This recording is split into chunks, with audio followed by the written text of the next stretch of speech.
खुदा खैर करे, किसकी खातिरदारी हो रही है? कोई मेहमान आए हैं क्या?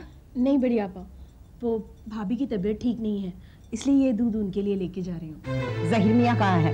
वो भी कमरे में। तो ठीक है, ये दूध मुझे दे दे, मैं दे आती हूँ। आप जितना तुमसे कहा गया है उतना ही किया कर, ज्यादा होशियारी दिखाने की कोई जरूरत नहीं है। जी ठीक। कहाँ जा रही हो तुम? ऊपर आसिफ मियाँ बैठे हैं कमरे में, एक अच्छी सी चाय उन्हें पिला देना, समझी? जी ठीक।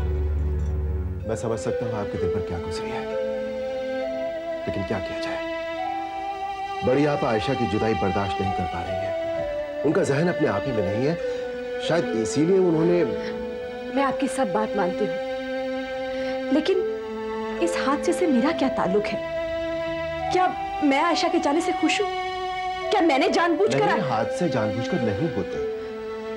देखिए, आप इन बातों को ज्यादा सोचिए मत, वरना आपकी तबीयत और बिगड़ जाएगी। क्या मैं अंदर आ सकती हूँ?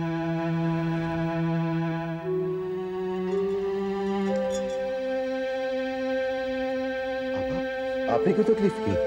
फरीदा या जीनत से कह दिया होता। जो मर्ज देता है ईमानदारी भी उसी को करनी चाहिए। ये लो बहू बेगम, दूध पी लो। रख दीजिए, मैं पी लूंगी। बहू बेगम, लगता है अब भी तुम मुझसे बहुत नाराज हो। आजकल न जाने मुझे क्या हो जाता है, बोलना कुछ चाहती हूँ लेकिन मेरे मुंह से कुछ और ही निकल जाता है।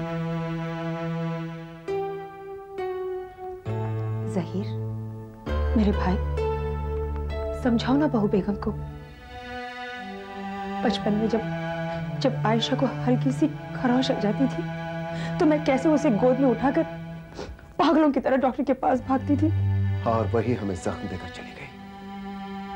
अब हौसला रखिए बड़ी आपा, हम सब की डूबती हुई कश्ती को अल्लाह जरूर पार लगाएगा।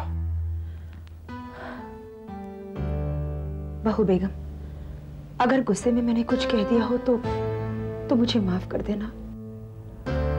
पापा, ये क्या कह रही हैं आप? मुझे इस तरह शर्मिंदा मत कीजिए। आपकी बातों का कोई बुरा मानता है क्या? आपने ऐसा सोच कैसे लिया?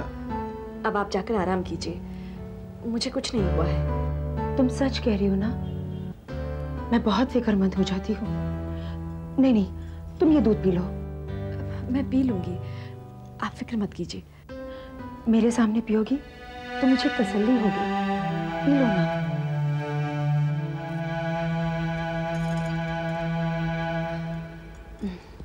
अल्लाह हाफिज। अल्लाह हाफिज। देखा आपने, ऐसी है हमारी बड़ी आपा, ऊपर से कभी सख्त लेकिन अंदर से हमेशा नरम।